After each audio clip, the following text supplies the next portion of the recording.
What's golden, y'all? It's Brian and Fearless back with another episode of Trial and Error. We took a little bit of a hiatus last week. I was out handling some business So was out in the I. world. And so sometimes life happens and you gotta handle the BI. And so that's kind of what it was. Um, we're back with another episode, and we're kind of locked into this kind of a little bit of self-development stuff. But I think a lot of this came from, remember that conversation we had about the 48 laws of power, and this is one of the ones that we got hung up on, was playing all the way to the end. And so that's what today's episode is. It's the myth of the perfect plan. And so for those that don't know, my name is Brian.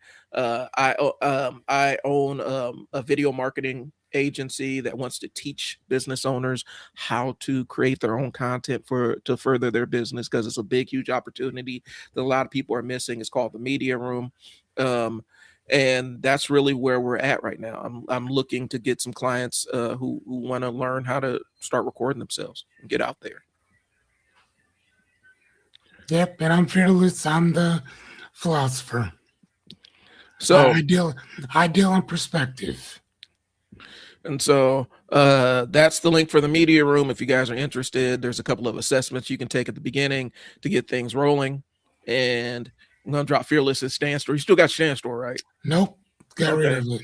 So we're not going to drop Fearless's stand store up there. Nope. So anyway, y'all, today's challenge, and I think one of the myths that we fall into is people get hung up in this planning phase where they have a big, huge idea, big, huge thing that they want to execute, right? The big hairy monster in the corner that they want to slay. And we've kind of conditioned ourselves to, perfect, was it the 5 P's, perfect planning prevents poor execute, or, whatever, perfect planning prevents poor execution or whatever. Anyway, I think we have kind of created this culture where, since we got unlimited access to information, you get stuck in a planning loop forever. And a lot of times people think that they're going to, when they embark on something new, they're going to be able to have a plan for every single eventuality. And unfortunately, that's not how big, huge ventures work. That's not how big, huge, audacious things actually work. Right. A lot of times plans don't really survive that first contact with execution intact. Sometimes part of the plan may work. You're going to have to go back to the drawing board or other parts of it. And so the moment you start, all those variables start to extract themselves and disappear, and new variables pop in. And so that's kind of what the theme of this episode is. And so that's what we're going to talk about, whether it be in your interpersonal life or whether you're doing something that, governmental or something along those lines. So that's kind of where we're at today. Looks like we already got comments, do we? I think that was already there before. Oh, yeah, that's already there. So anyway. But, I like this one, though, because I was just talking to a friend of mine yesterday about planning things all the way out before you even start.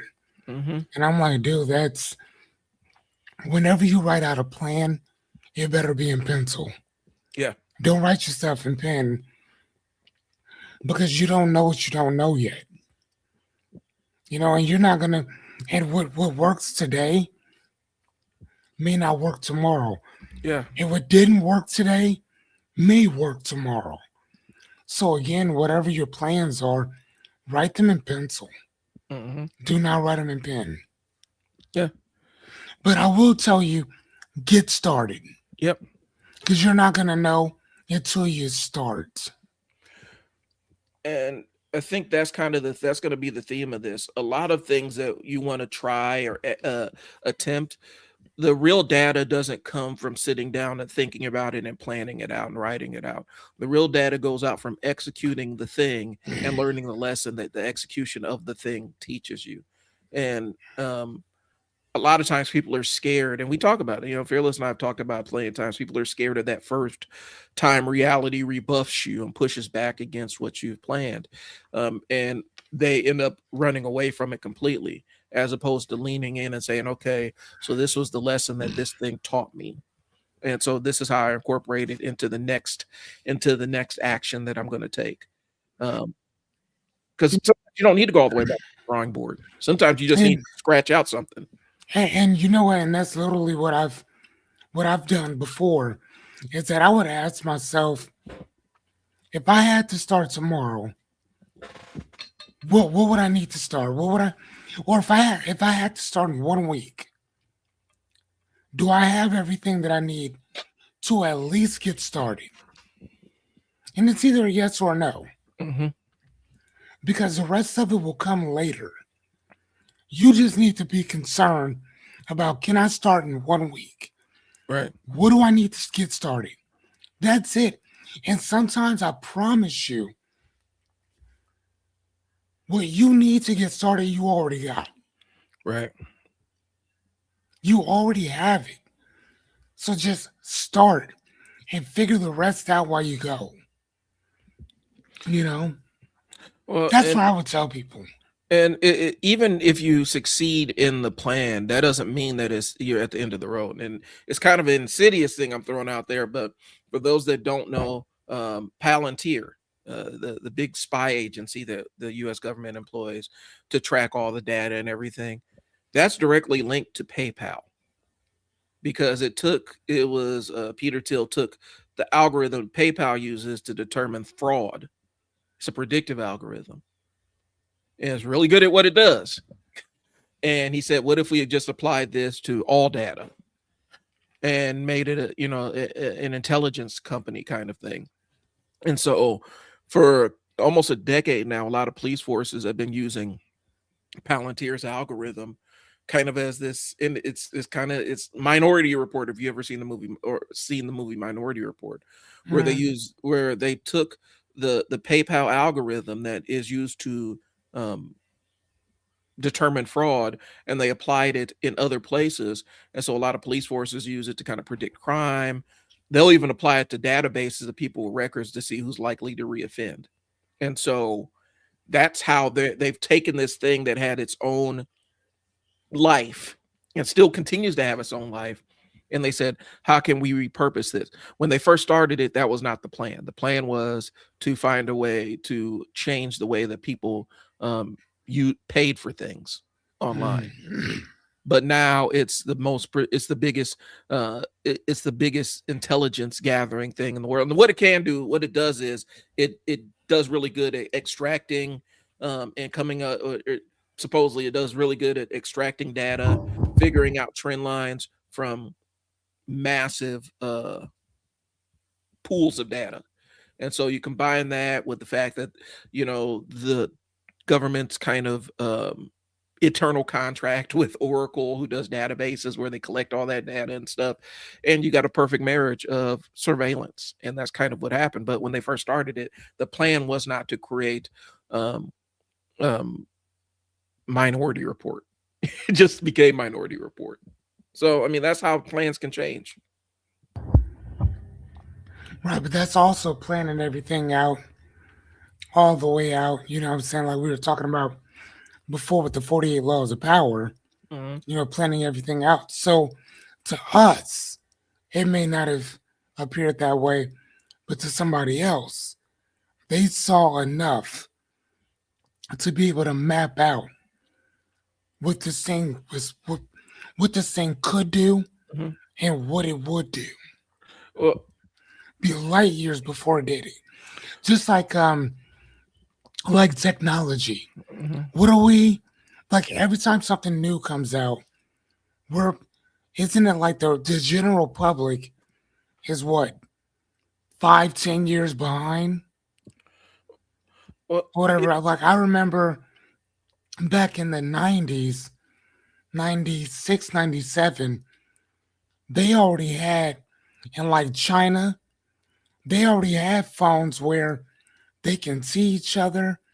They have video chatting back then. Yeah. They have phones that we don't even have over here. You know what I'm saying? So, again, culture, timing, government. Well, in this specific case, it was kind of an adjustment to the market, because they had other competitors emerging and stuff like that.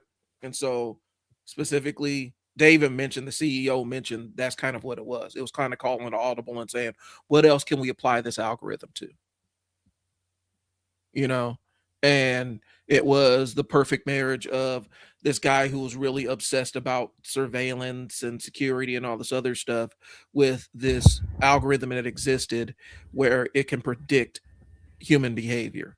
And so, or it can try to predict human behavior. And so that's what it was. It was kind of they called it audible and say, what else can we apply this to? And kind of pivoted a little bit. And it's calling it midstream. Like, if they would have just said, this is what we do, this is what we planned all the way to the end, and this is what PayPal is going to be, it would have, I don't know if that company would ever existed. But I think that's kind of what it was. Sometimes, you plan all the way to the end, and then you see the finish line, and you still gotta make an adjustment. Right. So the biggest thing we're trying to get you guys to understand is, more times than not, your plans, especially if it's something you've never done before, when you've done something before and you've experienced it before, you have a little bit more bandwidth to plan a little bit further ahead. But if it's something you've never done before, it's your first time encountering the thing that's going to teach you the most is execution. You can't find a lot of this stuff online. A lot of the information isn't going to be found in stuff that you find online, because, again, like Fearless said, you never know what variables this person that you're watching and trying to duplicate from, you don't know what variables they encountered that changed the flow and the engineer their success. Their variables could be completely different than yours, and you're not aware of it until you start getting into because it could be even a time thing. Right now the economy is not right for the idea that would have been brilliant 2 years ago or 2 years from now. Mm-hmm. And so oftentimes, again, we fall in love with this idea of, and a lot, you see it in the movies, right? Like, in the movies, the hero, Ocean's 11 is a perfect example, right? In Ocean's 11, the plan just fires off and everything kind of goes the way he saw it from the beginning. That's not real. That's a movie. And even then, Right. sometimes things get snafu'd in the movie. But I think we have this romanticized idea of how smart people plan, and it's not really that. Smart people can adjust faster. Right. They can they can see tailwinds coming up and adjust for them. Yeah. So I like the second one that we have, which asks the question why people love perfect plans. Yep. And it's a sense of control, a sense of clarity, as well as a sense of safety. And then you put that you feel like you're making progress without risk. Mm-hmm. Planning can become a substitute for action. And I've seen that a lot with people where they're like, no, we need to plan for this, that, and the other. There's stuff that's going to happen in business and in life that you don't see coming. Mm-hmm. It's kind of like that old adage, adapt or die type shit. And again, it's not that you're planning for it. It's just that you have to adapt to it. You don't know what's going to happen, especially when it comes to business. It's like, when we first started our bookstore, first month, we were rocking and rolling, doing great because it was a novelty. It was new. Then what happens when it becomes a sense of normalcy? Mm-hmm. How do you stay motivated? How do you stay disciplined? How do you stay inspired when you had successes in the beginning and then it starts to taper off? Mm-hmm. So again, you can plan for stuff, but like we said in the first part, you have to actually do what you're talking about. Bookstores, and you can go ask any of them. There's only a few places that survive off of selling books alone. It is not many Mm-hmm. that survive off just books. You need to have millions of books coming in to survive just selling books and that's it. You need to have a bunch of people who know about you, who are buying books from you constantly in order for you to survive. Right. If and then depending on how much your rent is, utilities, this and the other, if you talk to most bookstores, they will tell you that games, CDs, pen and pads, journals, book lights, coffee, like there's a bunch of other things that they sell that keep the lights on. Most of the time, books don't do it because they get such a low percentage Mm-hmm. of it. That's why somebody like Barnes and Nobles charges almost double than Amazon does. Yeah. Amazon, for the most part, sells it to you at cost. Book of the Month Club, which I'm a member of, Mm-hmm. you can get books there. I pay a $15, maybe $16 a month subscription fee, and that gives you one book. And then you can get 4 other books for like $10 each. Mm-hmm. Perfect. I spend $50 with them. Technically, I spend probably almost $70 with them every month. And that's with the subscription. Right. You know what I mean? So again, they found their niche that just works for them. So when you have a bookstore, it's not that you're not gonna make it. It's that you have to have other stuff going Mm-hmm. that brings in revenue. You know what I mean? Oh yeah. And so yeah, so again, you gotta plan. Excuse me, but you also have to plan for when if your plan don't work. Right. You And, know, and and so sometimes it's not going to. because I'm there's something I'm gonna talk to you about after that because I something parallel that's gonna be off it's gonna be off air. Mm. But it does align with this concept of because I've done about run 6 figures in ads for people, right? Like in terms of they pay and I create the ad and then we post on, we create the ad for Google or Facebook or whatnot. And one of the things you find out is um and this is why a monthly recurring model is difficult when you run a marketing agency. You get paid a monthly retainer, right? In the first month, when when you're working with your client, they double what they're making, right? And they're blown away, like, oh man, this is great. This is worth it. Everything. Cool.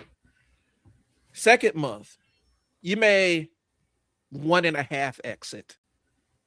So it's not as big, but it's still more than when they started. Okay.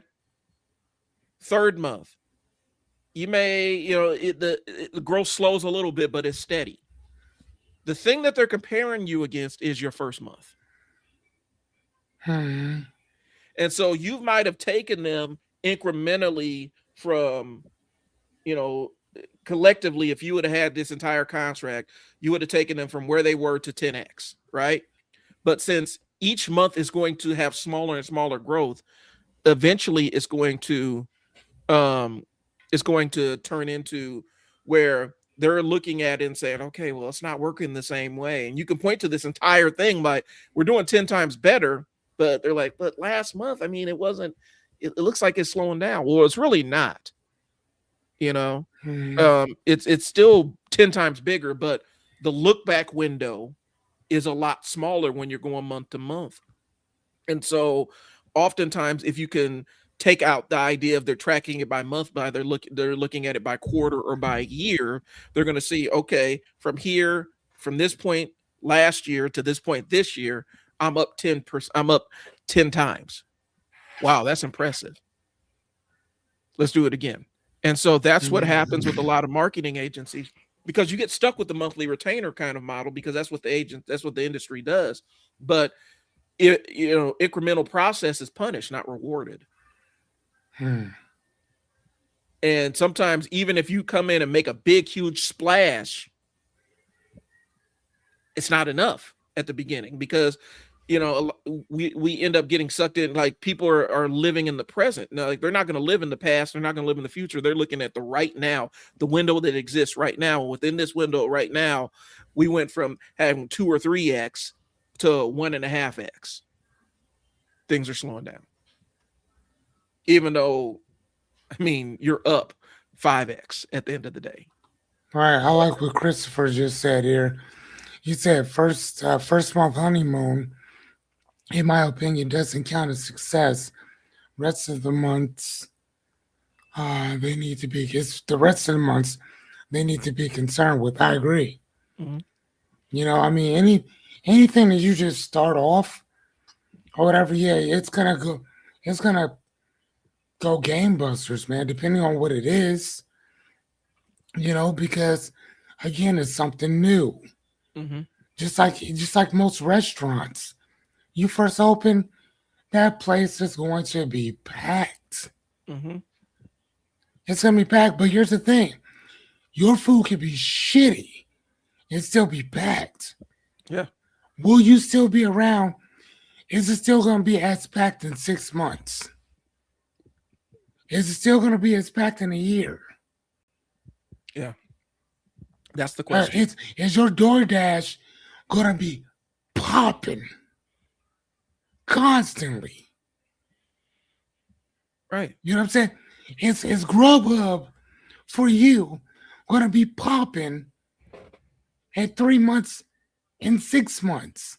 Like I said, even a broken clock is right twice a day.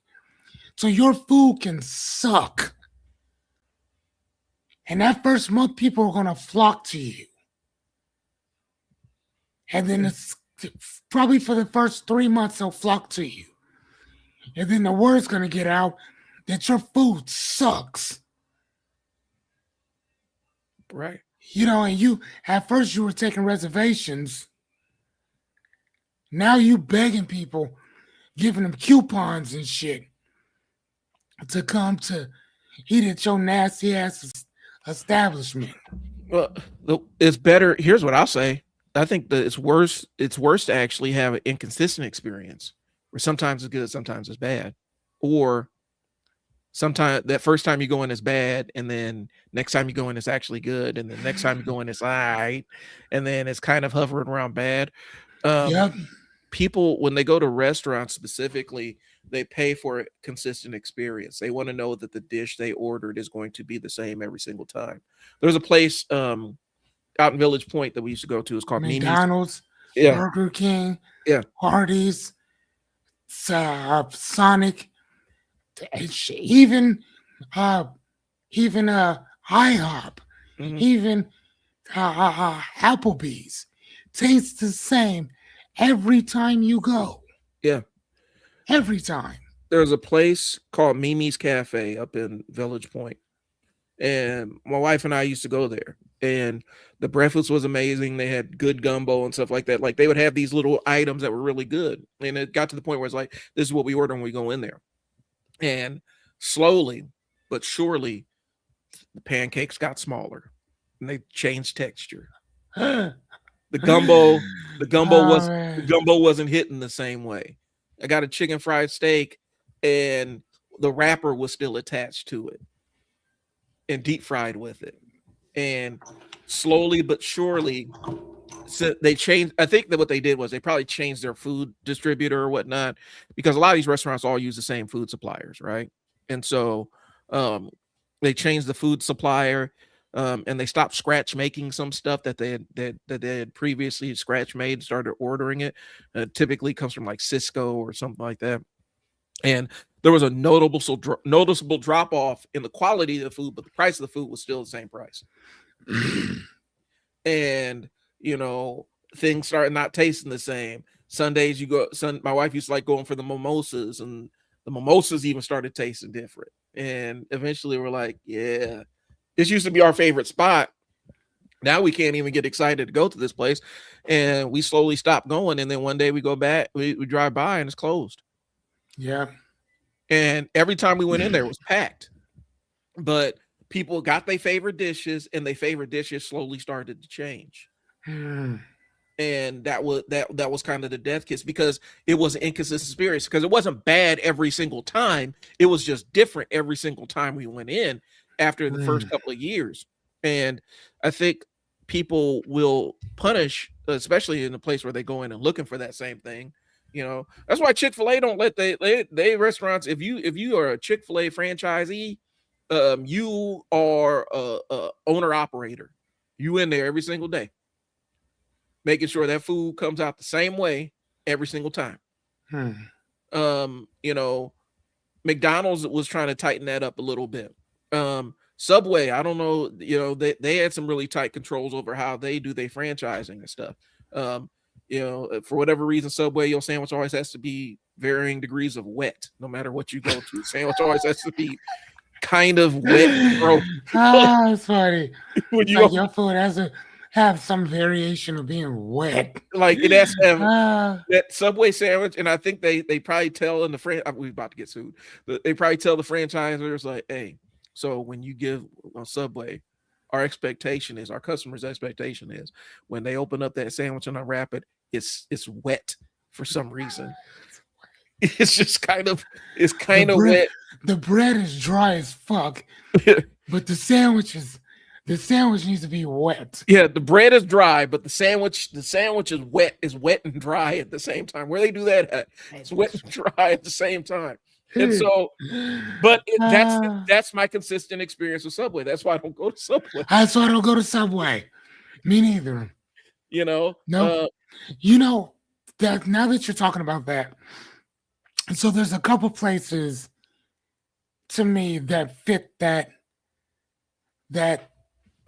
those examples that you said. First one is here in Bellevue. Remember Sinful Burger? Yeah. They fit that. They had these wings that were so good. So good. And remember when they closed for a little bit and then somebody bought them out? They brought their wings back, but they were like hot wings this time. I'm like, no, I just want just the regular wings. They're like, this is how they come now. So then I just stopped going there. Yeah, that's how we and order. Then their food was just gross in general. And then another place that was always hit and miss was Julio's over on 90th. Yeah, we used to go there, and it was always hit and miss. Well, it's like, was it you that we were talking about this, where there's a Taco Bell out there that they kept all of the old recipes from the 80s and 90s. The same formulations, the same way it used to taste. They kept that, and then they just kind of spun off from the regular franchise. And so maybe it's in Texas somewhere, but it's the OG Taco Bell that people remember from the 80s and 90s with the same food. Because I tell my son likes Taco Bell for some reason, and I'll take him there. And I'll get some, every once in a while, I'm like, okay, I'm hungry. I don't want to go anywhere else. I'll grab something here and I bite into it. Like, this is not what I remember at all. This doesn't align. Like this don't align with my expectations.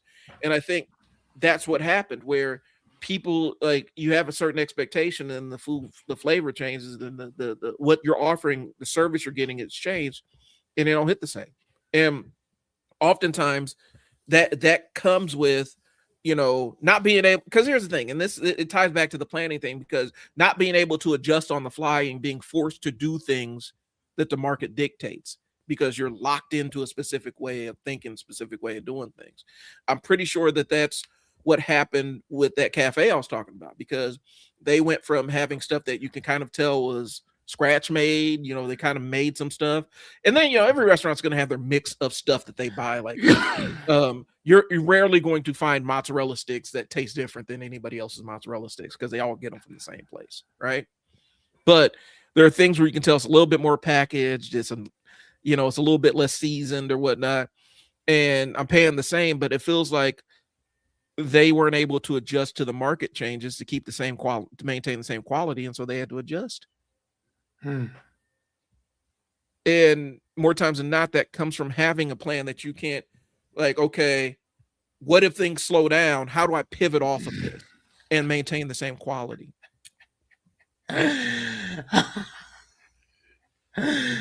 Yeah. 14. Yeah, that's pretty bad. That's pretty awful too. Oh my gosh, man. Subway where pedals eat. Yeah, they moved. Jared did a lot of damage to the brand. Oh my god.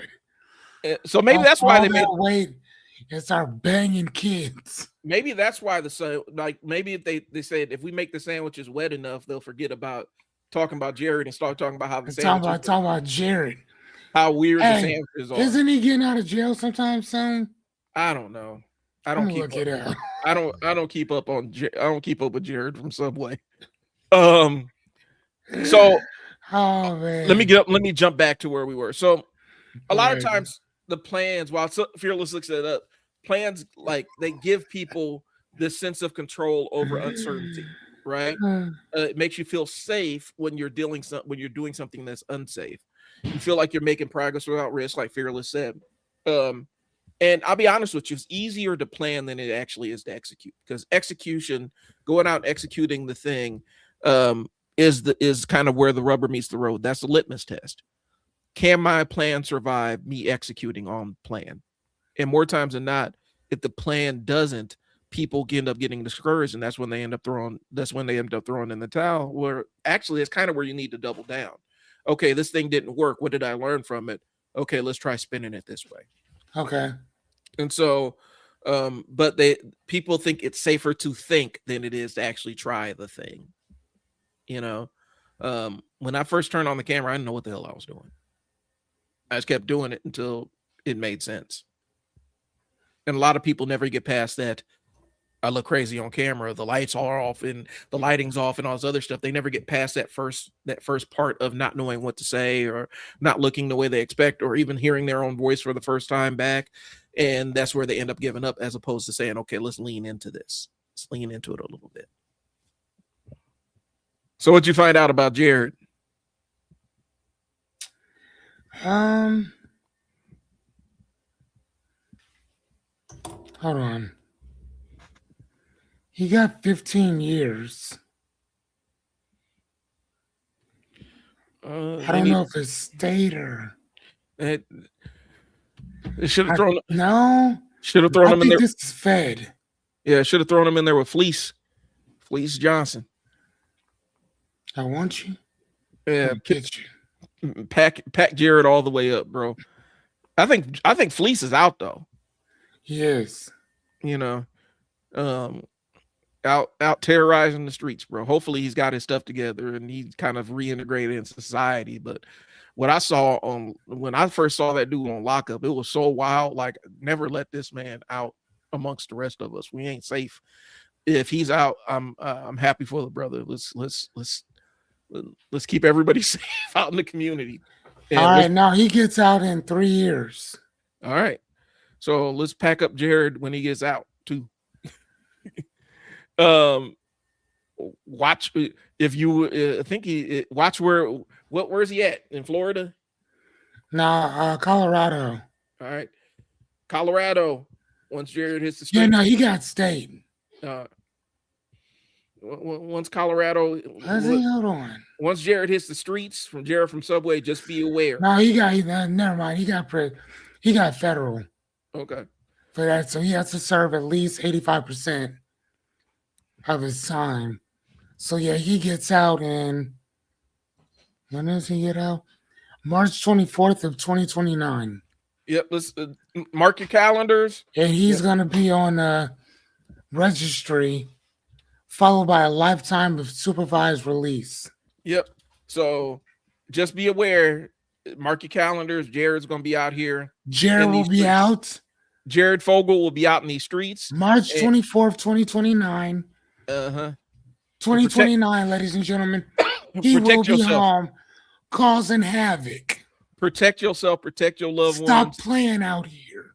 Yeah.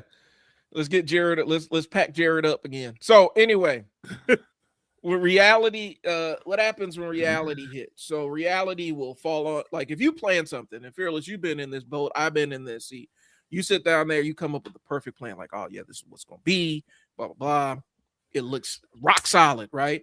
And the reality just falls on top of you like a house. Like it just collapses on top of you. And so a lot of times when reality hits you, introduces problems that you didn't plan for. I've encountered that. I've lived that. I've lived that. It introduces new time constraints, weird demands of your time. You know, the 80-20 rule sounds great on paper until you physically are stuck doing the 80% of things that do not generate the money for you, and you can't outsource them, and you don't have the time to get to the 20%. And I think oftentimes business owners get jammed up in it, but you get jammed up in it when you take on anything, marriage, kids, buying a house. You have an idea of what this thing is going to look like, and you get in it ain't the same thing. Right. People think they're going to do the old boy from Count of Monte Cristo and plan it 20 years in advance, plan your execution and plan the what happens, and it don't work like that. Yeah. Not at all. You know. And then it's like you don't recognize this dude. Yeah. What? Yeah. Out of here. Well, and again, like I said, can your plan survive reality? That's the biggest litmus test, I think. And I think that's the one that we don't ask enough. You know, I think we burden kids with that too. Like when they're going to high school and decide that they want to go to college, and then instantly, what's the first thing you ask them? When we meet a kid that's in college, what's the first thing you ask them? What you going to school for? I'm guilty of it. And if you ask me in my freshman year what I was going to school for, I would say, well, I'm on an engineering scholarship, and so I'm going to school for construction engineering. If you ask me my second year, I'm a journalism major, and I take a bunch of sociology classes too. You know what I'm saying? And so that's kind of, I'm looking at broadcast journalism. Now, if you ask me after I dropped out with like maybe one or two electives to go and started working, and then I went back to school, what are you going to school for? Listen, I'm just going to school. I'm just trying to get my degree so I can get this promotion. And so it's going to be in human and social services admin. And so it depends on it, but more times than not, we burden kids with the higher education thing. What are you going to school for? And then they say it, and then they feel like they're trapped in that box. Because there are a lot of people that they got jobs that have a damn thing to do with their degree. They have entire careers that have nothing to do with their degree.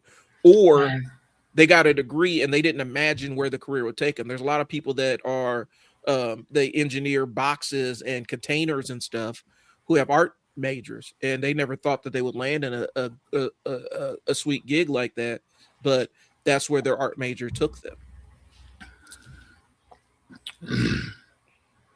So well, I guess my take is, my question is, where does this obsession with planning come from?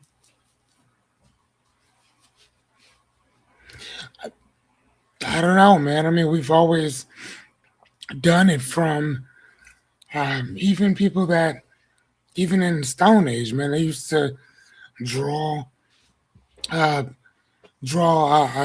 bison and elephants. Not elephants. We are actually no. What are those big elephants? Oh, mammoths. Mammoths, deer, elk, bears. They used to draw them out on the walls and picture themselves shooting it. You know what I'm saying? So they were always planned. So we've always had a plan. I think that this is probably like one of the, I don't want to say first times, but at least that I can think of, where we plan for the future. Right. Because, and it's not even about survival. Like, survival is just, it's a given. Right. That's the reason why you're planning for what could happen, what's going to happen, what you want out of your life. And I think another part of it is comparing yourself to other people. Yeah. That's a big one. Yeah, that's a huge thing, and comparing yourself. You know what I'm saying? Like, and that's, I try not to do that. Uh-huh. Like, I really do, because that sucks. You know what I, I'm saying? I mean, especially if somebody is doing way better than you. I think that's a natural human condition too, and you're fighting against it. But you're right, that planning will rob you of your. I mean, that not planning, but that comparison will rob you of your joy. Um, I had a conversation with a young man right now who's out there, he's killing it right now, right? But he's like, I see all these people that are my age on social media and stuff, flashing the money and the big houses and cars and everything. It's like, what am I doing wrong? It's like, you're not doing anything wrong. No, They are not at all. they're presenting a life to you that doesn't exist. You know, they ain't telling you that they cleared out the entire bank account to go on that vacation, and they're going to take a bajillion pictures and just post them throughout the year to make it look like they're in and out of the country all the time. Or they're paycheck to paycheck, Yeah. and they only one paycheck away from losing everything. They had or they bought that big fake wad of money, right? To flash, or they're renting this car. What was it? The thing I saw earlier today, they were talking about Brokechella, the real side of Coachella, where you see the celebrity side and influencer side of Coachella, where they doing it up, but then they show what the regular people is doing in Coachella, and it don't look the same. The regular what regular folk doing in Coachella don't look the same as what influencers are doing, What because do they you ain't got mean? so they don't have the suites and the nice places to sit and watch the concert and everything. They having to walk they having to walk miles to go get a ham and cheese sandwich, and they have to shower. They have the community showers or whatnot. You got to wait in line to shower and use the restroom, and all kinds of other stuff. Um, so that you say you have the Coachella experience. Them influencers ain't doing that, bro. They got a Hmm. restroom booked out. If they need to go to the restroom, they do. They probably have their own little suite if they need to shower and bathe. They probably get Hmm. some food catered and stuff. They ain't experiencing Coachella the way that they present, the way that everybody thinks it's one way because they see the influencers doing it, but that's their experience. Reality is regular people who make up the bulk audience of that festival are having to go through some things in order to enjoy the festival. How do they get there? Like, is it like a big Woodstock type Yeah, thing? yeah, it's something like that. It's super white, like like it's like a Woodstock kind of thing. Um, you know, I forgot which one is in the desert. That's not Coachella. That's South by Isn't that Southwest. Running Man or Burning Burning Man? Man, another one of them things that I'm not gonna go to. So, but just seeing it, it's and you can look it up on TikTok if you guys are inclined. It's called Brokechella on TikTok, and it's people talking about the real version of Coachella. Uh, for me, I don't. For me, it's not relaxing going out and being inconvenienced. I used to tell people all the time. For me, I know people that their refuge is camping, right? They love to camp, and that's how they get away, and that's the camping. Being outside without the opportunity to go inside is not a vacation to me. That's stress.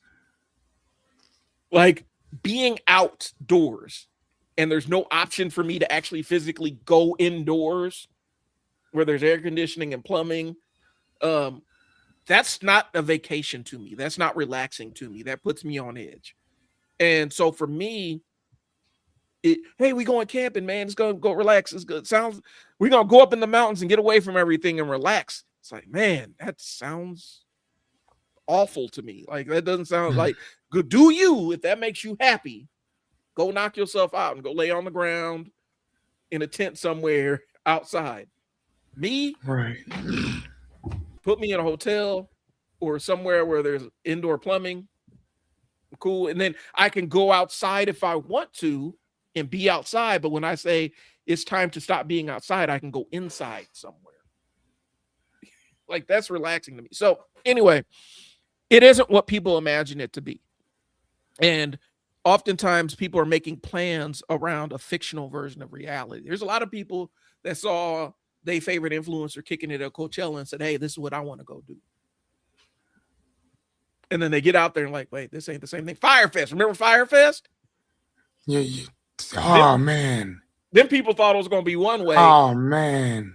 And they got them on Jailhouse eating cheese sandwiches and on jailhouse time and eating cheese sandwiches.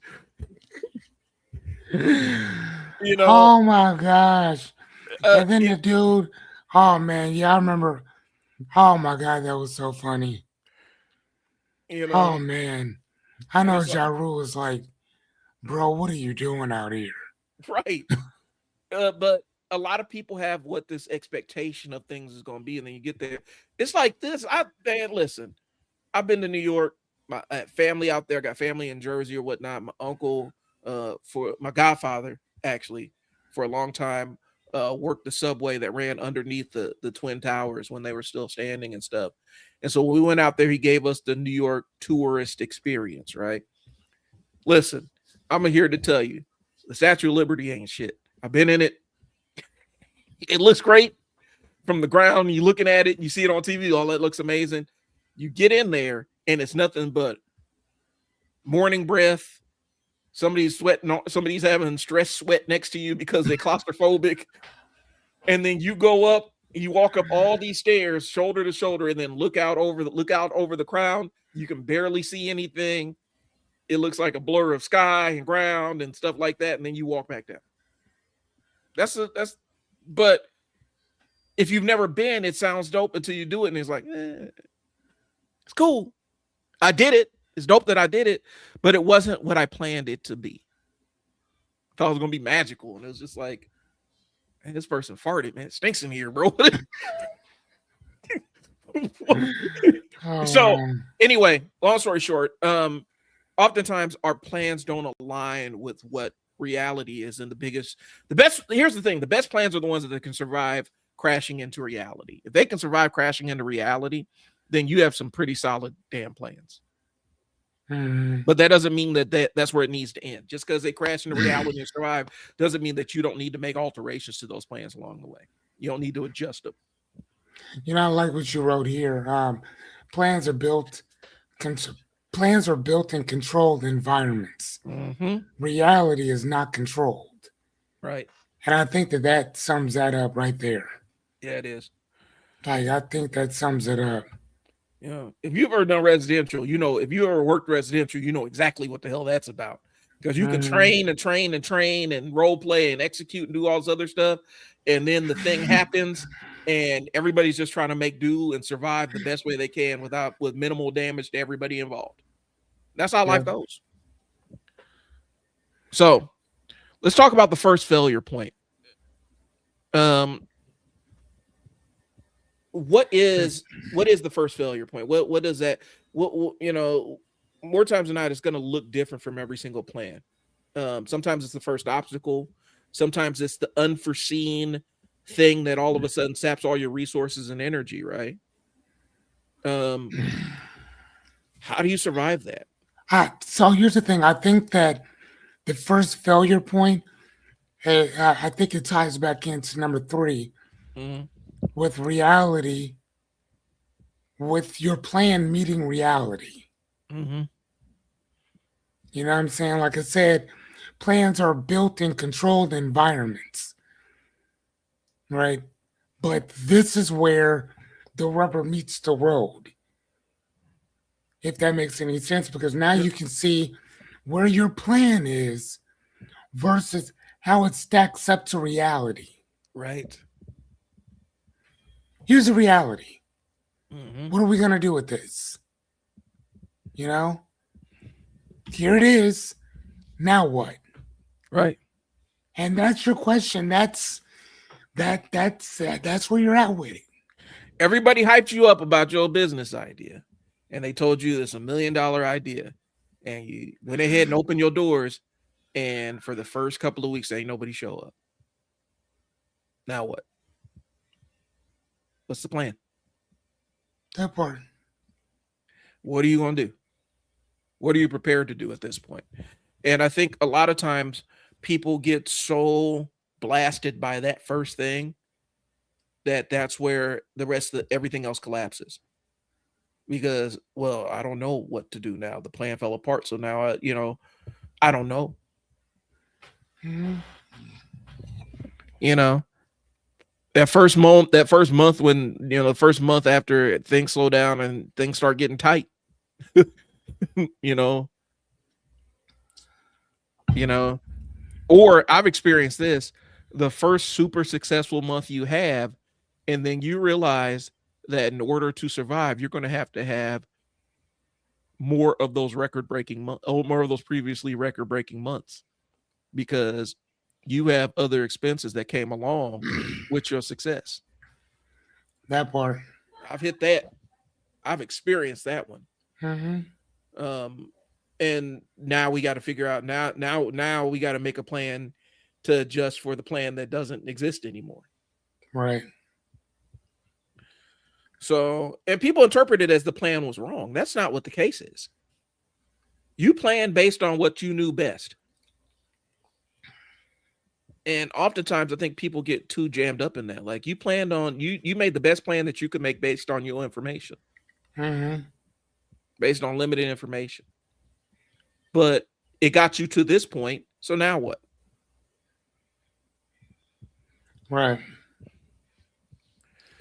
So I was trying to look to see if I'd seen. I think it's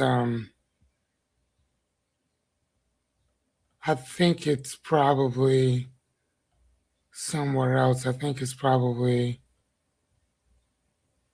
what I like to call the god of the gaps. Mm-hmm. That's what I like to call certain stuff, especially when you don't know information. Mm-hmm.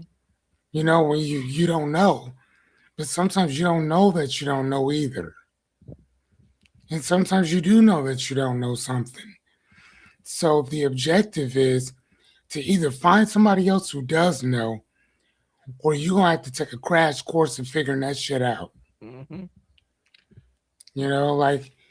And funny enough, Google and chat can sometimes be your best friend. Yeah, that's that Dunning-Kruger thing. We talked about it. Why you don't find, like, and I had this, matter of fact, I said this on my live stream. Somebody tried to argue with me about this last week. Oh, I got to tell you about this one, Fearless. So I'm doing my live stream on Tuesday and just kind of chatting it up. I got a couple people in the chat and we're having a good time and whatnot. And this dude jumps on there and he's like, and I could barely understand what he typed, but it was something about, what do you think about what's your take on this Trump thing? Some specific policy. And I'm like, yeah, I don't really like it. How about you do a voice chat and we can debate it? No. And then it spiraled into a whole sideways thing. And it took my show off the rails, but this dude was bound and determined that he was going to try to argue with me about this thing and debate with me. And it got me on this thing. Debates aren't won by the person that's most informed. Debates aren't won by the person that's most factually correct. No. Debates are won by the person who puts on the best performance. And you could be 100% wrong and still perform better than the person that's 100% right.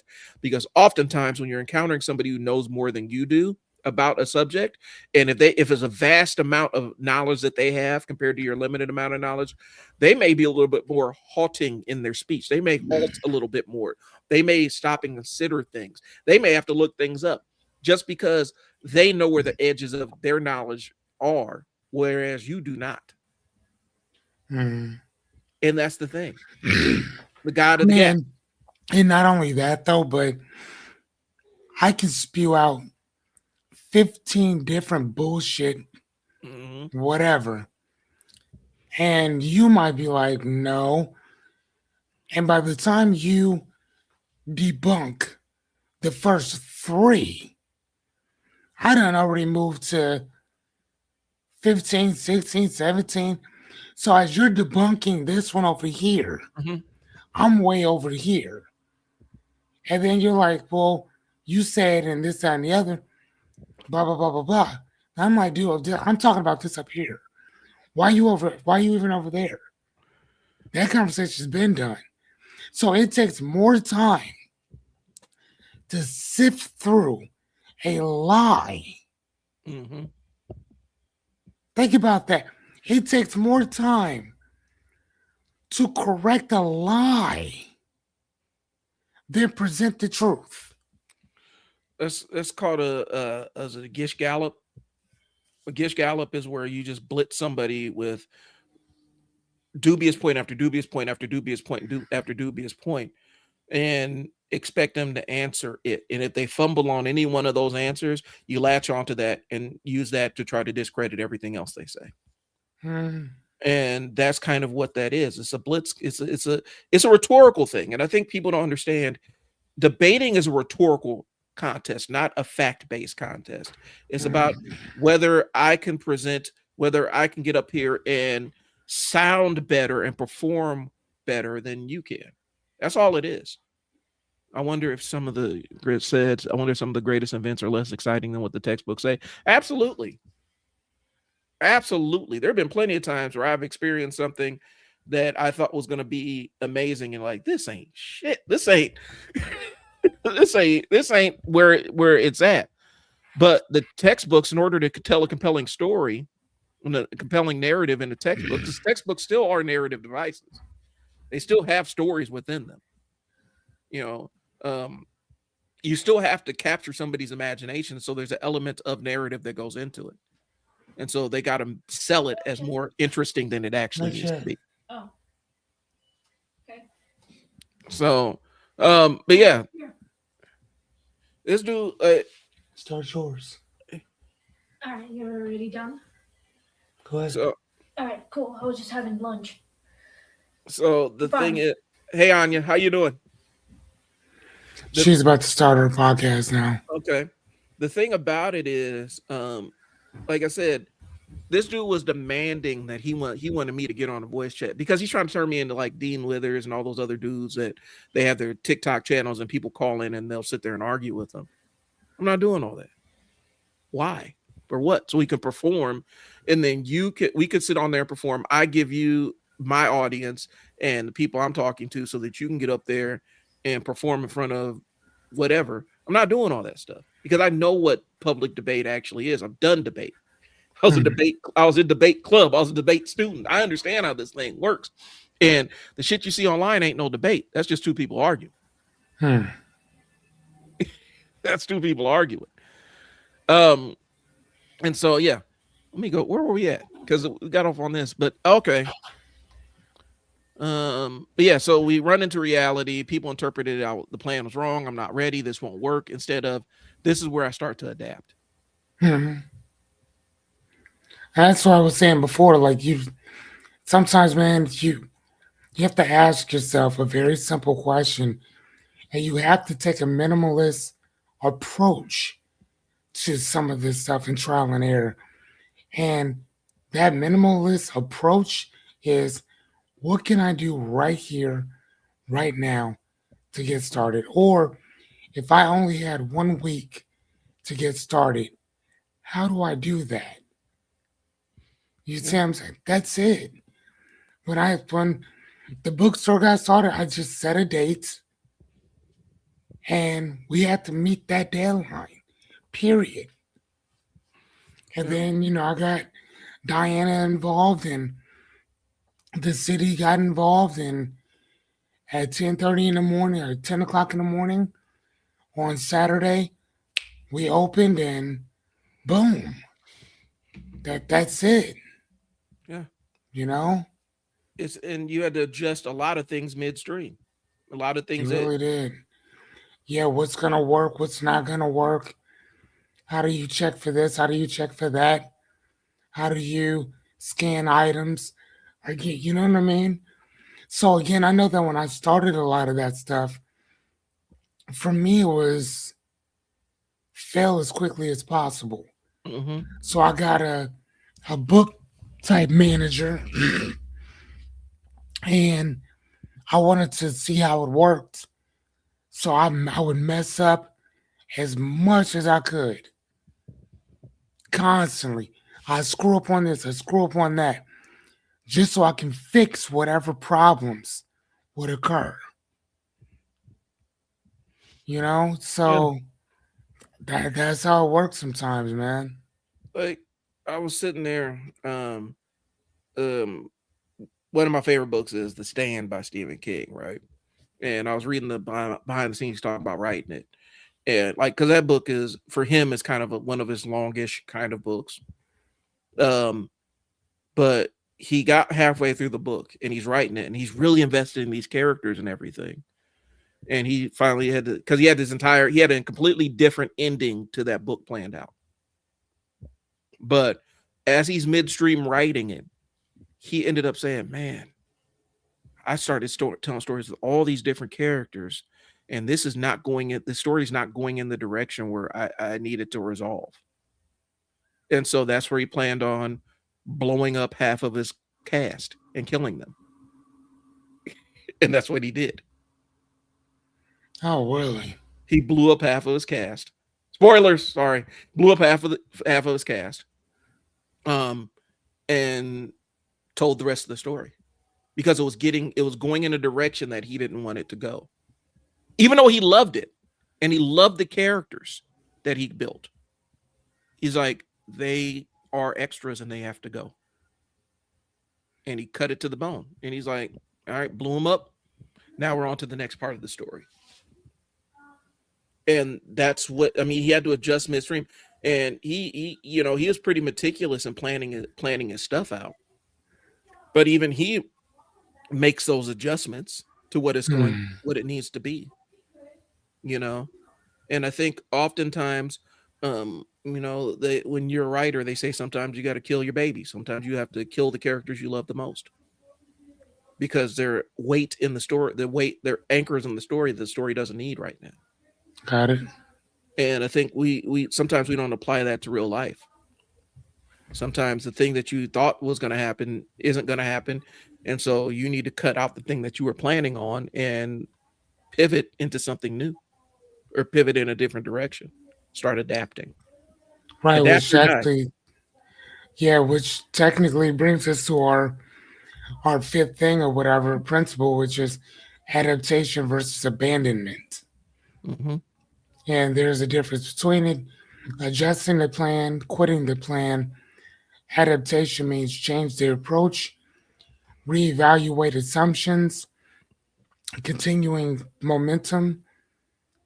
And then abandonment comes from frustration, ego, loss of confidence. So do you adjust or do you stop? Mm-hmm. And here's the thing, sometimes you may have to stop. Yeah. Yeah, sometimes you may have to stop. Yeah. Or you may have to change venues. It's just like if you're selling tapes or whatever, you probably should talk to people who buy tapes, right, who are interested in that stuff. You know what I'm saying? Which there are some people that will buy tapes. It still happens. Mm-hmm. There's some people that buy CDs. It happens. So again, you want to market your stuff to those individuals. Mm-hmm. Why would you market it to somebody like me? I'm good. No, I'm cool. You could have the best burgers in the world, but if you put your burger joint in a place that is surrounded on all sides by a colony of vegans, you setting yourself up to fail. And unless you have some very ingenious marketing or you have some psychology on the population of people that you're serving, because some people are only vegans when they're around other people.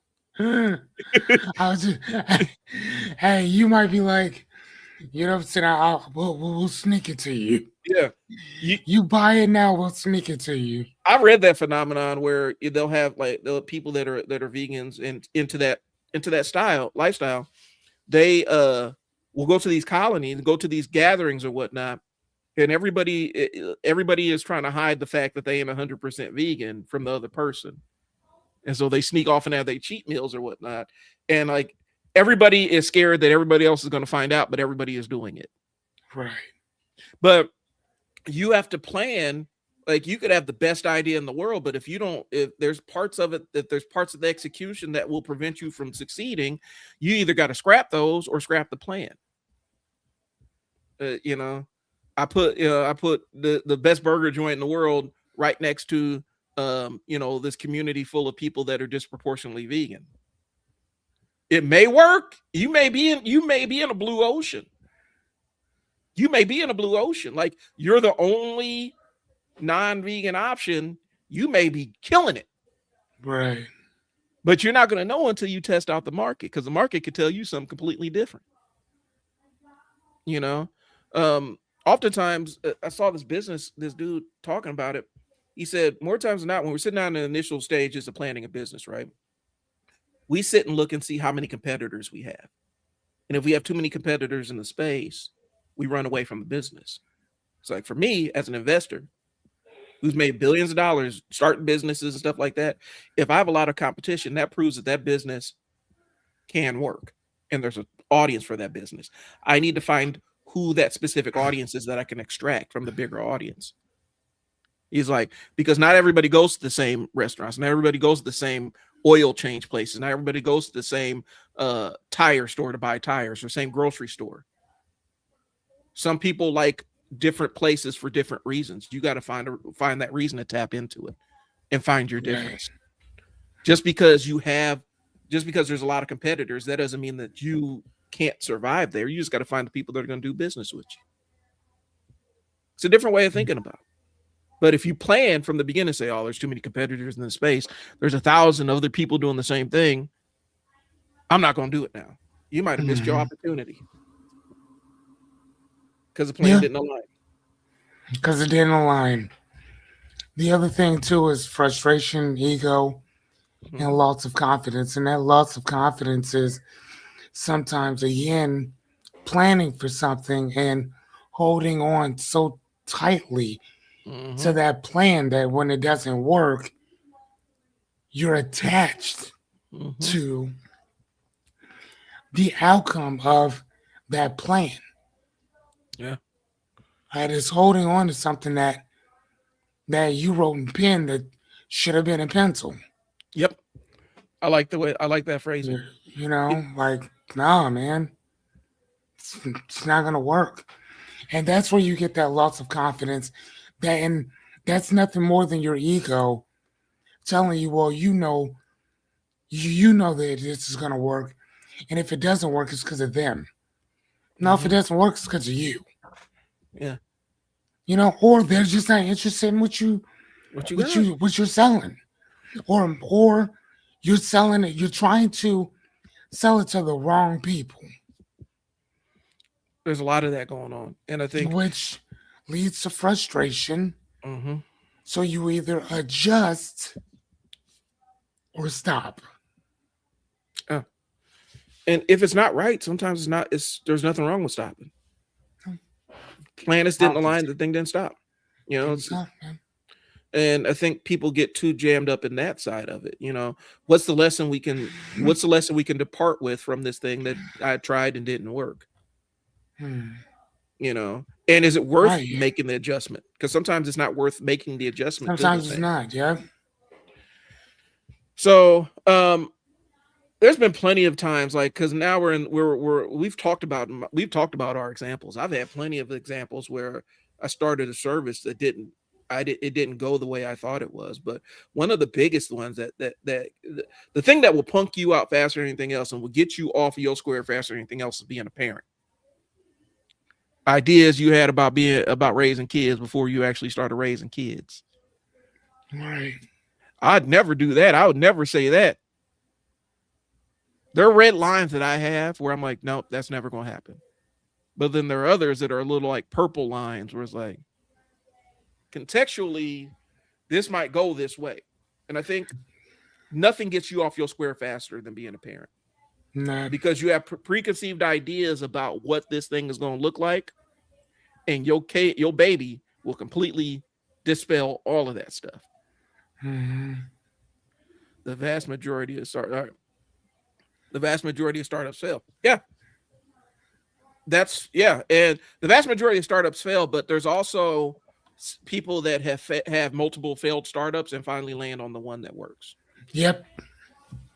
And the lessons were in the startups that didn't make it, the times the attempts that they didn't execute on.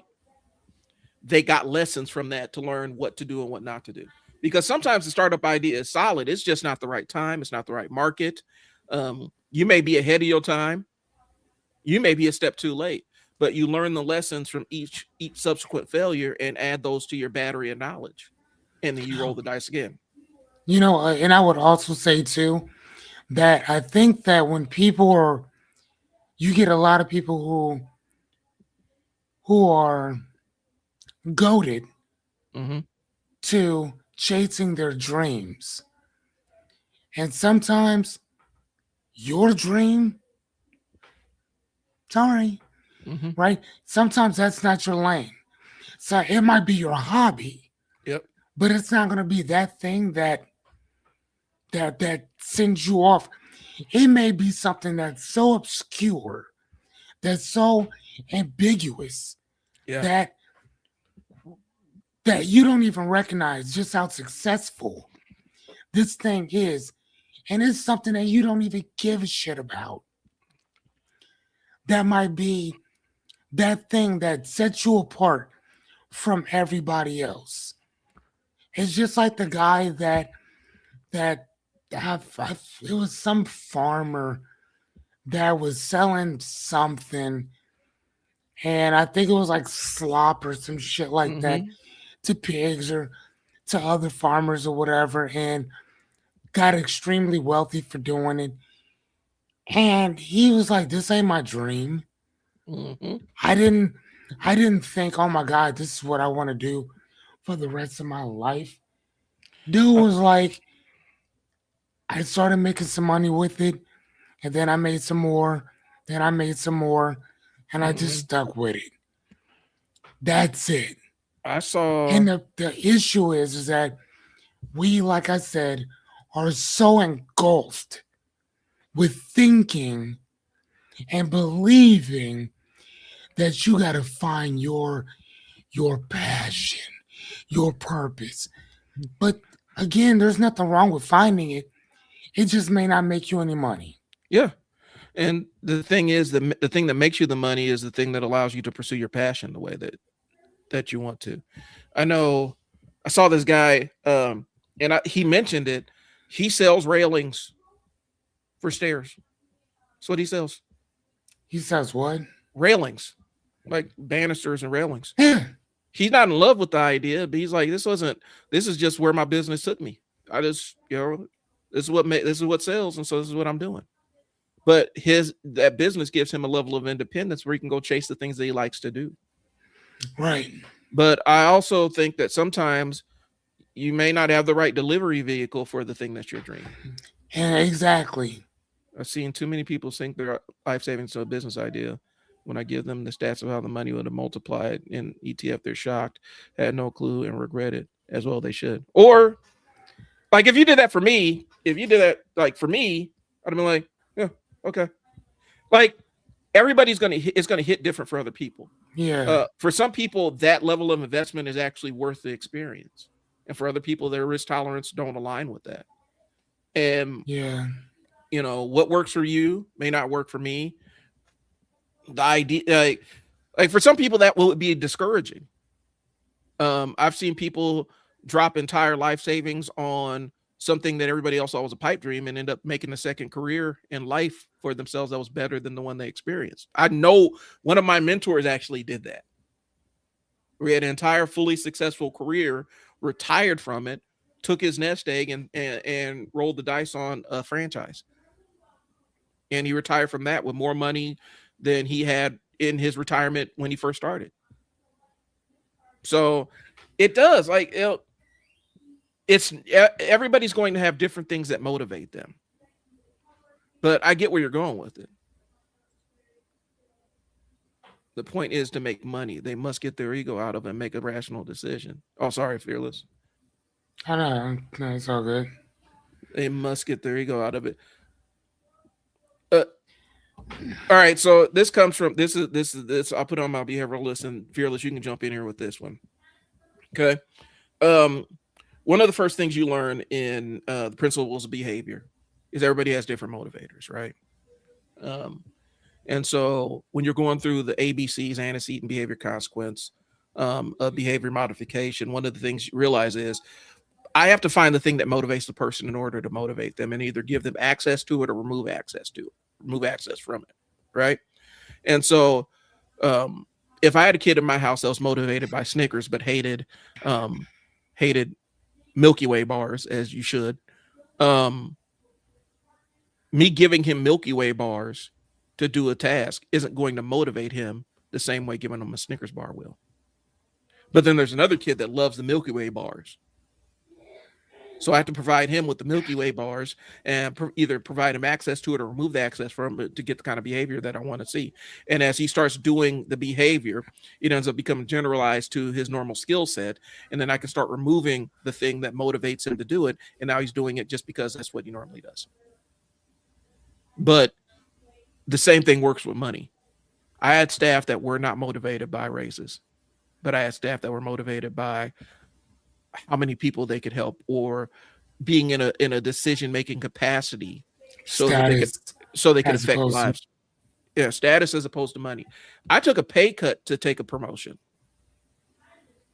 because I wanted to move up into a different job. I wasn't motivated by the money as much. I took the pay cut, a temporary pay cut, so that I could learn what I needed to do to move up to the position I wanted to be in. And I didn't want to be in that seat because it was money. I mean, but I do get what you're saying, Yeah. Liberty Switcher. I get that. Yeah. Because that's why you put the capital if. Yeah. If it's about money. Yeah. And I mean, like for myself, even being in school, it's not about like trying to get a job because I'm not working for somebody else once I'm done. I see a problem. I'm going to try to fix that problem that I see in the world. That is it. If there's a job out there specifically for it, great. I don't think it's going to be for me, but I'm also not turning down anything. If I can, I'm not. But if it works, then it works. But what I would like to do is do something kind of that's more adjacent to what I think and what I believe in. You know? Now, can it make money? Oh my God, yes. Very much so. My objective is to put that stuff on display and go have some fun with it. That's what I plan to do. If it makes money, great. But I'd rather make more of an impact than let me rephrase that. If I make a bunch of money, it wouldn't be for me. It'd be for my kid. For when I'm gone. You know what I mean? So for me, when I think about his future or whatever, yes, then I think about money for him. But for me, I have enough. Money, I have enough. Shit that I have to do. I love the hobbies that I have. I mean, I love to read. That's my thing. So, I mean, shit, if anything, I'll stack up more degrees. Yeah. I'll do that. But as far as anything else, I'm cool. I mean, I would make more money to consistently keep putting myself to school. I would do it for that. Like, even in like, when people are like, you know, would you ever go on vacation? I'd love to go visit bookstores, to go to different libraries, to kind of see what everybody else is doing. I would do that. But just to be going, right. Nah, not really. Not my thing. Well, and the idea, like for a lot of people, like for me, I run a nonprofit, right? The reason why I want to make more money is so I can generate more of an impact. I don't like the more money allows me to have a bigger impact. But For sure.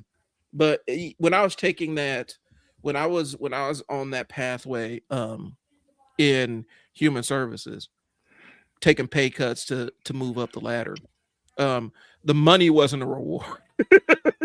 Like even the pay raise wasn't enough of a reward in terms of earning potential, because specifically in when you're working with kids and families and broken and people that have different aspects of life that are broken for them, there is like you top out in low six figures, and I'm talking about low six figures in Right. that role, even sitting in an executive seat in that world. You top out like your top potential, even as somebody who has executive management, executive level experience, you top out in the six figures, low six figures. And there are people that are coming out of college that are making more than you are, but you're not in that seat because the money is good or better than other things. You're in that seat because you're mission driven. It's a mission Right. driven. And I've seen here's the thing. I've seen the bullshit that Fortune 500 companies try to run down on people where they're like, we're a mission driven organization. Oh, fuck you are. Everybody who's there is competing to sit in the CEO, CFO, CMO seat. Everybody there is looking to do that. The only person it's a mission for is the CEO, CFO, or CMO. You know the funny thing is with that is I have a book, and the book is about mission statements, Mm-hmm. and I try to get the latest ones or whatever, but it's so good because a person's mission statement, a value statement, whatever, tells you what the company does, its objective in general. Mm-hmm. And I forgot what company. It was a big company, and it said straight up off the bungee, its objective is to its objective was to its stockholders. Period. Then everything else came after that. I was like, damn. They came out the. I think it was ConAgra. Yeah. Now that I think about it, I think it was ConAgra. I'm pretty sure it was actually. That might have been it, because that would have justified how they ended up leaving Omaha as yeah, because people were really upset about it, because it's like Omaha gave y'all everything and Yep. y'all walked, and they're like, nope, our mission, our accountabilities to our shareholders, Yes. you Yep. know. Matter of fact, I'm gonna try to find that because I'm pretty sure that's who said it. That makes sense. Yeah. And it's one of those things, guys. It's one of those things where it sounds good on paper, you know, but at some point, because here's the thing, it's one thing to have that mantra and carry that forward, but for your employees, you're also creating a staff of disloyal employees. When the company's not loyal to the people, and it's kind of written in plain English, you're not going to have employees that are loyal to you. And I think that's the dichotomy that we run into in the corporate culture that we're in, where there's this expectation that I paid you good money, you're supposed to be loyal to me. And people are like, yeah, but if I left tomorrow, you would fill my seat with 3 other people. And I would be forgotten. If I dropped dead tomorrow, you would have my replacement in this seat within 5 days.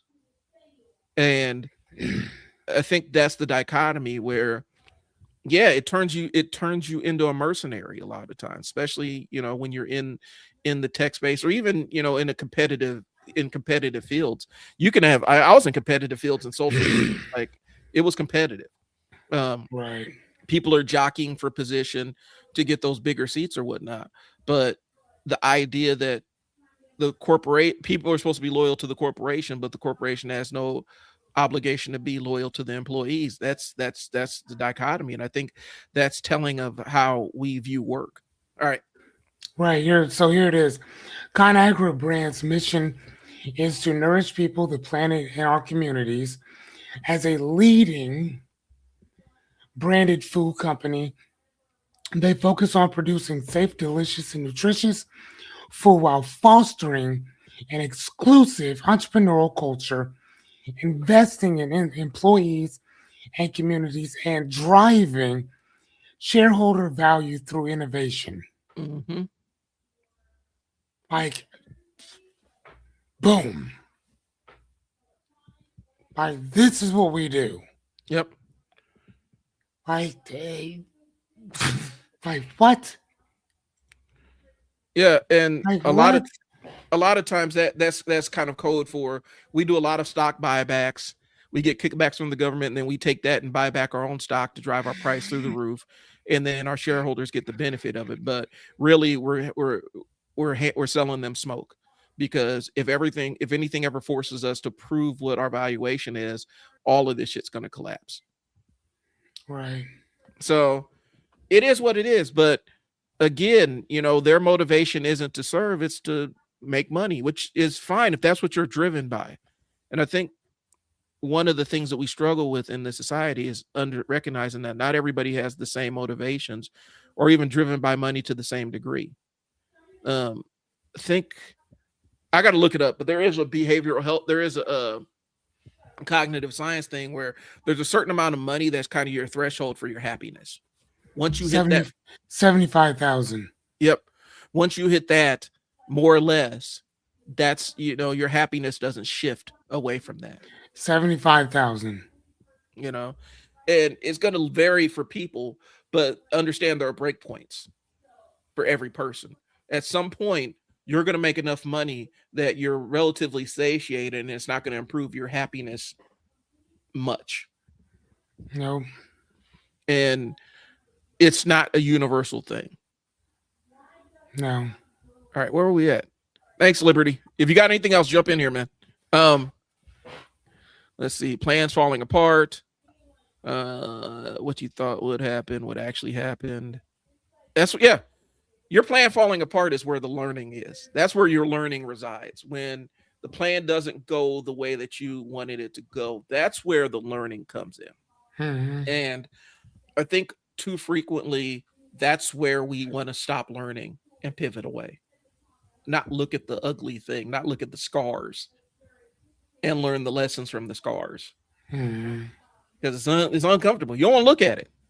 Okay.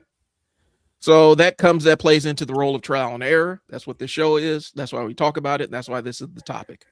Right. Plans are untested. Plans are sexy until we actually get them out under once we turn on the house lights. That's what we're trying to do. The plan looks good, looks great, it's attractive. Ooh, I think I could spend my life in this plan. And then the house lights come on. You're like, oh, right. And that chick you've been dancing with, yeah, was awfully manly. Yeah, or you notice that there's something that just is just like, I don't know. You didn't see that blotch on her neck or whatever. And so it is one of those things where you didn't see that one tooth, that one tooth that's bothering Right. you. And so the house lights come on, and the plans, you get to see the plan for what it is. And there's nothing wrong with that. I think we put too much stakes on a plan collapsing and falling apart, not enough on the lesson. And then I'm be a broken record on that. Okay. So let's get into because I think we're getting close to wrapping it up. Let's talk about over planning as the defense mechanism real quick. Got it. I've lived there, I've been there.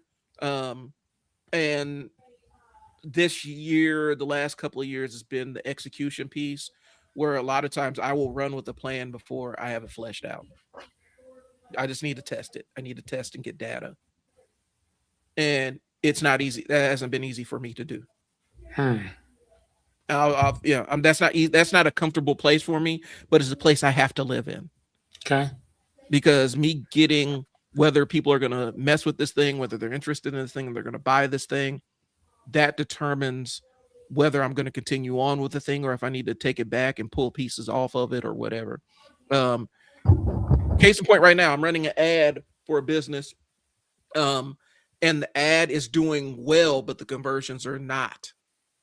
And the lesson I'm getting from that is, okay, I have to change where they're going.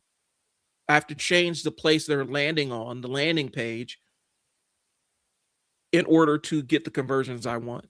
And so I've redone a couple of sales funnels and whatnot. And today I'm linking up the one I created to test out.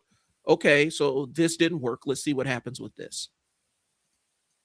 But if I would have sat there and tried to over deliberate the front end of it, I would have never launched the ad in the first place. I never put the money up for it. But I'm putting the money up to get the data. Sometimes you got to do it. That's what you got to do. But over planning, some people get too comfortable in the planning because it's fun using your imagination. It's safe up here. Up here is safer than the real world. You can talk all kinds of shit up here, but until it comes out here to the person that you're talking shit about, it don't mean anything. And I think people get too caught up here. And they plan excessively to avoid the embarrassment or the failure or the uncertainty. It makes it feel like progress. So, because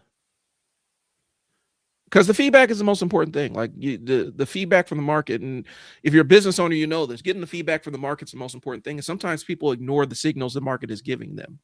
You know, the service that everybody's paying for is a service that the business likes the least or markets the least. And instead of saying, "Hey, we need to change what we're marketing," they want to continue to market the thing that they want to sell and still not lean into the thing that's actually working or the thing that's driving business. It absolutely delays all that stuff. It puts a gap in between the event and the consequence, and they don't want to look at the consequences. They rather just continue on chugging along.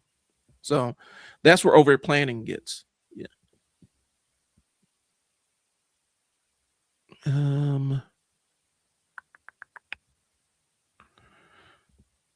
So Fearless, what do you have about balancing the preparation with that side of it? Because there is a balance, like just flying off half-cocked and not having a real plan of executing things. That's not a strategy for success either.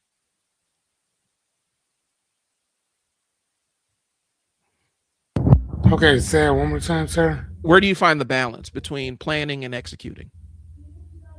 Like, how do you, because you can't just go in with no plan whatsoever. Because sometimes you're going with no plan whatsoever and you don't even have a starting point to adjust to the roadblocks that things throw at you, the curveballs that get thrown at you. So where do you strike? How do you strike the balance? However you hit that balance?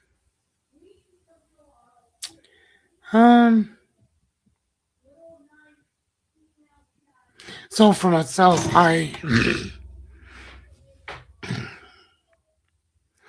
again, man, I kind of break everything down into small doable parts. Okay. You know, pros and cons. Can I do this or can I not? What can I do right now? You know? Yep. And then dude, I'm infamous for making lists constantly. I'm infamous for writing stuff out all the time.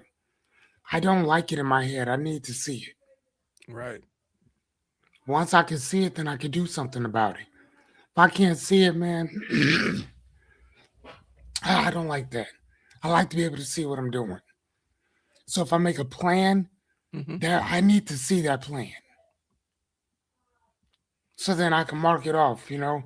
I can write what worked, what didn't, what did I try, how many times did I try it, did I call anybody, did I ask chat, did I do any of the stuff that chat suggested that I do?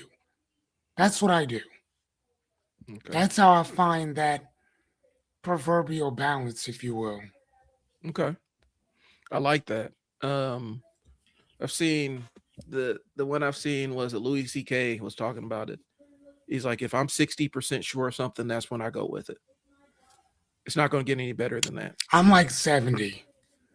I'm more of a 70 guy. 70%.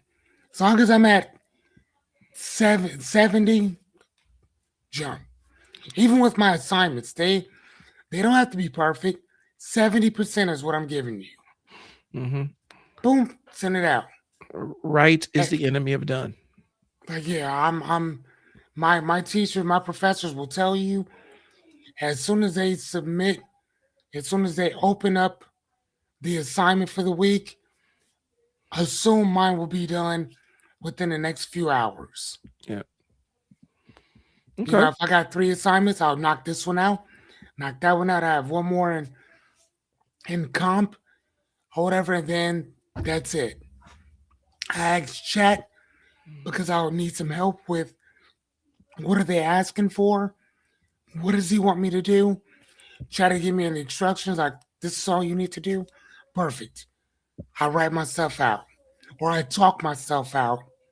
Talk myself, talk my stuff out, and then fix it as I go. Mm-hmm. That's what I do. That's how I write my papers so fast. I don't sit around like, let me think what I want. I just start typing. Or I start talking and something will magically appear. Right. And then I'll go back and fix it up.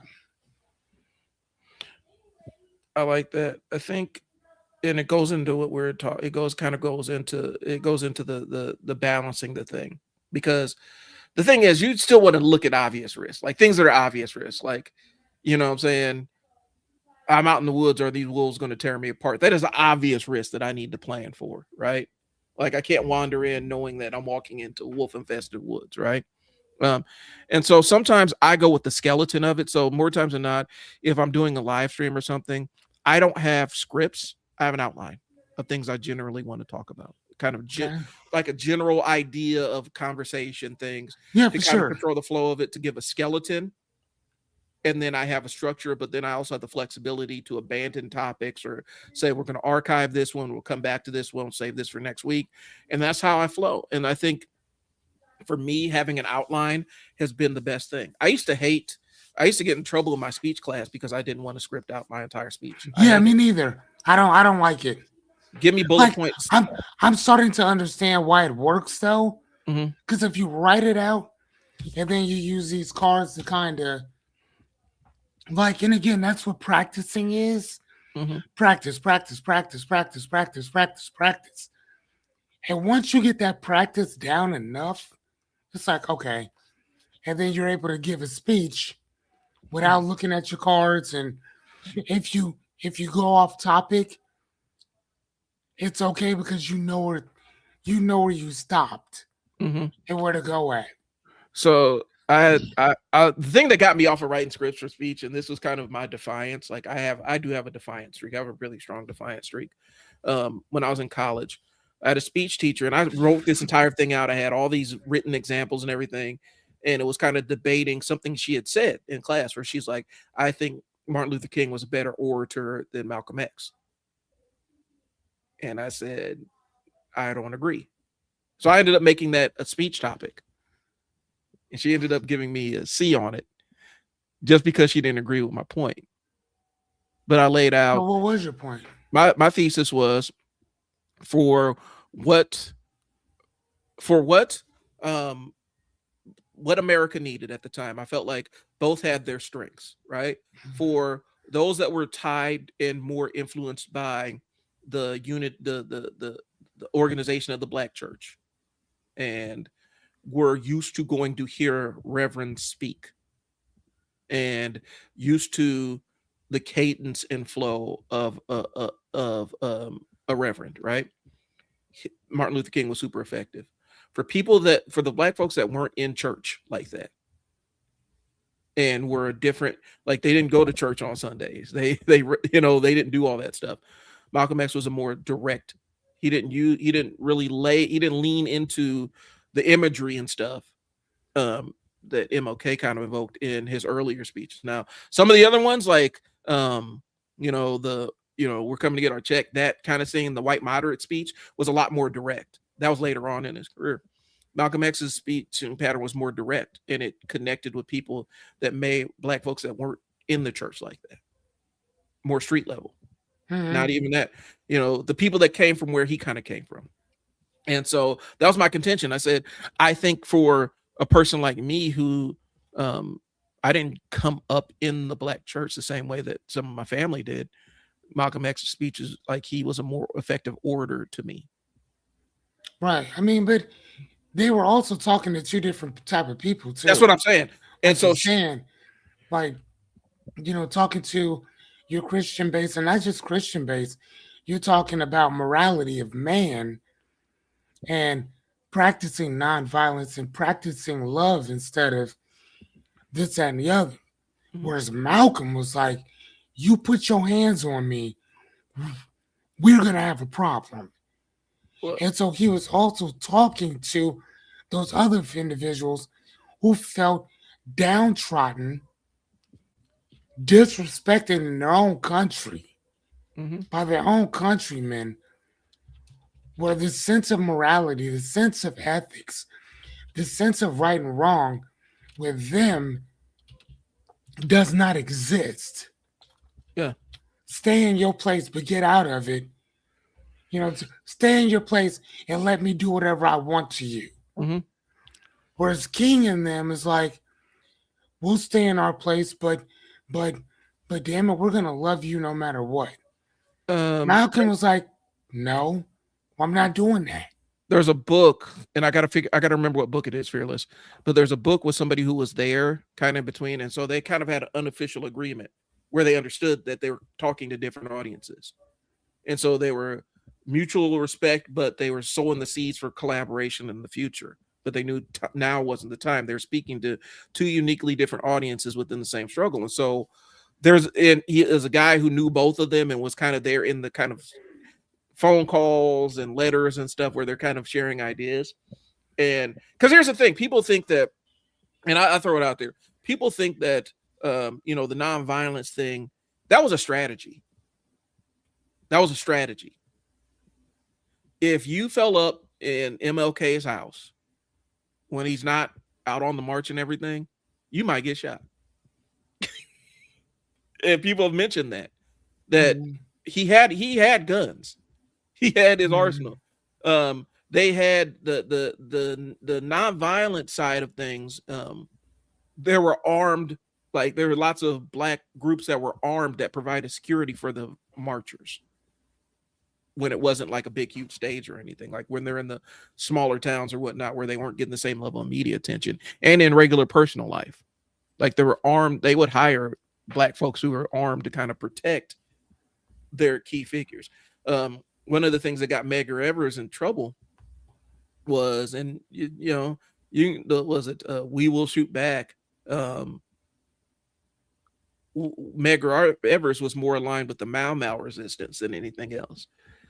And so his cohorts in the NAACP. Yeah, and Mau Mau, they were that. They were something different. He was spiritually, he was aligned, and they said he was fascinated. He was more in regular conversation. He was more aligned with the Mau Mau's than what the NAACP was doing. But it also got him into trouble when he espoused his ideas, because there were agents within the NAACP that actually talked to the feds, for sure, and backed him off of it. But he wasn't about unarmed resistance either. He had to publicly be that. But and so that's what I'm going to, where there was Mau was we can't just hit that and move on. Okay. Mau Mau was a force that they're scorched earth Africans. Scorched earth.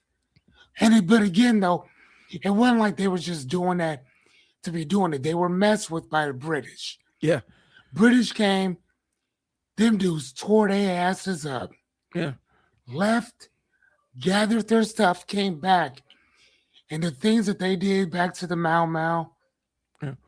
And other people. There are people horrible. There on Twitter when Queen Elizabeth died, there are people who, I think was it Kenya? I'm trying to remember the exact countries, that they were descendants, and they're like, my grandma still lived through what the British did. And she tells me every single day some of the stuff they used to do to the regular citizenry. And it was awful. And it's one of those things in history that gets looked over. but it was daily torture, people getting mutilated, you know, concentration camps where people were starved to death and stuff like that. And some of the survivors were still alive from that. But the Mau Mau, like he was aligned with the Mau Mau's, and that's kind of what he wanted. That was the politic that he wanted to roll with, but he wasn't in the position to actually do it. And I think one of the dichotomies is a kind of a false dichotomy where people think that Malcolm and Martin were on polar opposite ends of it. They were just speaking to different audiences and they collaborated behind the scenes. If I can find the book, I'll send it to you, Fearless. Please do. Because it was notes from somebody who was there with both of them.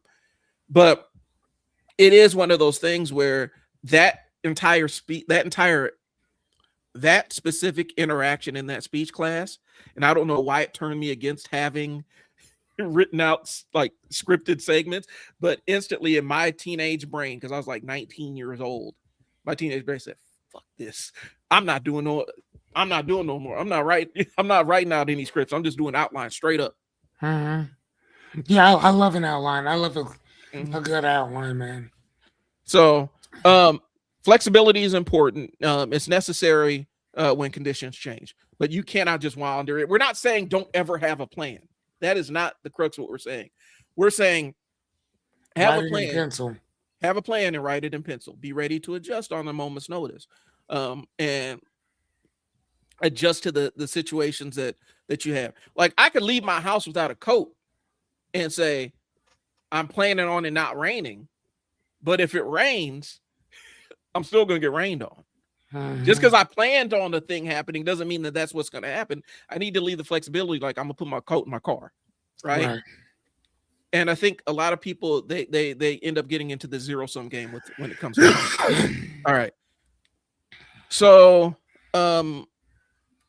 hey guys, if you guys got any other takes about planning for eventualities and maybe some ideas, some examples of when a plan didn't work out, drop them in the comments. Let us know.